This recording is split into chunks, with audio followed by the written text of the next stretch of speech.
Ano po kasi, dumaan ako sa tindahan California. Pinaka ko pa ng umaga na may sila paborito niyo pamilya. Ito, kaya binilhan ko po ba na alam ko po paborito niya. Salamat. Tawa ka lang madaan. Opo, mga test paper na sinabu sa ilalim ng kama mo. Alam mo yata hindi ko makita, no? Mahal mo, hindi ako ng kwarto mo kanina. Kaya nakita ko sa mga test paper to. Bakit lang ba? Kamalan lang. Pinadala mo ba itong itabi sa akin sa baba ng mga store mo? Ano po kasi? Pasensya na po kayo na yun. Pasensya? Paano ko mapagpapasensya itong mga to? Sabi na ko paano? Teka, kung ano yung card nyo ngayon? Po? Opo. Patingin ko. Po? Patingin ako ng card mo, Veronica. Huwag na huwag mong itatago sa akin yan. Katulad ng pagtatapos mo ng mga test paper na to, ha? Akin na, dali!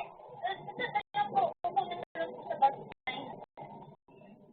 Mukha talagang bata, ha? Akin na,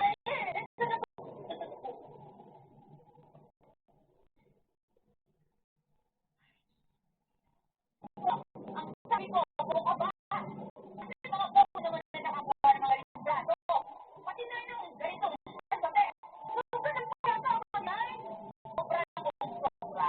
May kapag na mga sabihin nyo dahil sobra na rin ang kabuhan mo. Bakit mo gusto lang ang kulit?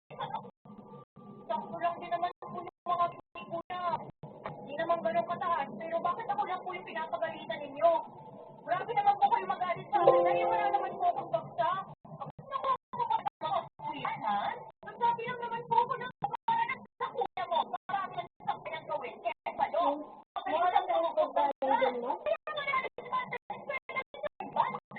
Mahusay din ba? May itsura kay lagi naman ng mga pads. Galing magdama. Bakit sa pads ng kuya mo? Parang hindi ko beses na inumpara ako ni nanay kay Jason. Pero paulit-ulit pa rin ako natatanda. Kung na magkaibahan, sandaling yun. Alam ko, imanhin na ako. Pero naapikuhanin pa rin ako ng lahat ng mga salita niya laban sa akin. Samantalang nanay namin, ang kuya ko na ang pinagaganda. Dapat ay gawin kung sano at sambat.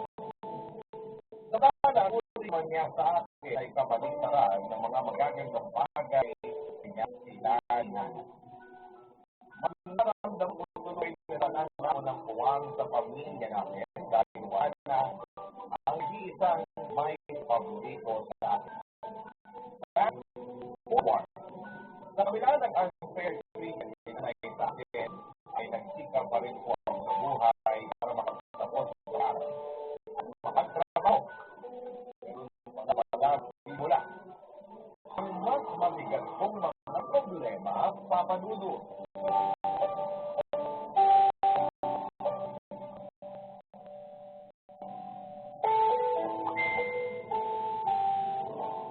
Kapagod ko bumiyahe araw-araw sa aktwal na trabaho ko kitini. Ano ba talagang pagbabago? Buti pa makaupo nga mo ay. Ilang oras na nakaupo sa opisina at pagdating mo sa bahay uupo ka na lang. Hindi ka papagod. Mapagod po, kaya nga. Kaya po uupo. Maya ka na mo. Akin na muna. Yung ano, tama ba? Ito yung sweldo mo. Baka nakakalimut mo. Araw ng game mo ngayong sweldo. Kanino ko pa hinihintay yan eh. At hihilan naman yung penta. Nausan din tayo ng gas. Makapay talaga. Hindi ko pinatapos yung minuto ko. Saka lang to kuminay. Bakit ganito? Po, sabi ko bakit ganito lang? Wala bang idagdag dito? Wala na eh. Sagot na po yan. Sabi ko lang ba? Hihilan ng renta. Naubos pa tayo ng gasol. Sagot yung pamili ng gasol ba? Kung yan ni kuya, kaya bakit parang balak yung kunin na sweldo? Bakit hindi? Eh, maliit lang naman ang ibinigay ng kuya mo. Kaya pamili lang yung bigas. Wala na rin yung bangga. Hindi na siya. Hindi naman siya kasama sa. Wala na rin kung malalabas na. Ano wala? Dapat meron. Mas makaunti ang sineldo mo kaysa sa kuya mo? Dapat may extra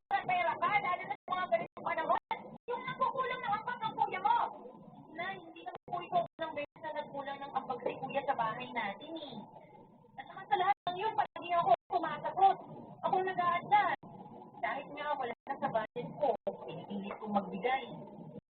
Walang panubat doon. Ano wala? Ilang tinutumbok mo eh. Grabe pinasabi eh. Bibigyan mo naman silang mag-ambag pangin natin.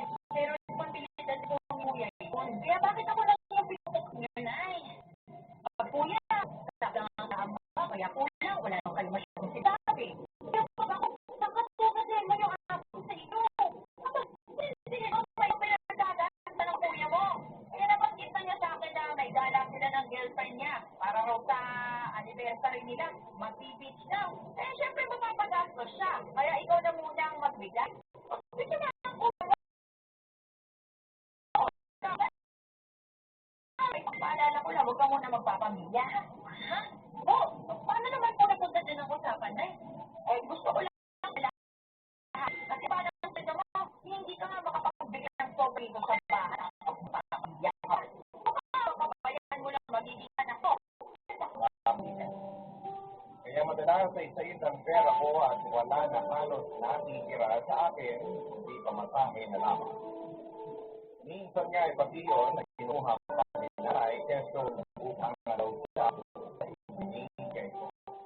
Hindi ko to ay pabinang na mainit kay kuya dahil kung magkano na lang ibigay na ay walang nasabing nananaran niya anak na bagay ang para pagkutahin pag-iwan na siya. Ako sa pinansyal na respeto ko sa akin, akala ko ay taga ng pagtutulong na sa akin, halos may sila ako sa pamilya na. Dahil hindi pa rin pala, at sa bawat araw na dumaraan, nagdaragdag ka namang papadudod ang sama ng loob ko sa sarili kong ina. Love story. Para padudod sa kanilang doon ay sa mapipelikula lamang makikita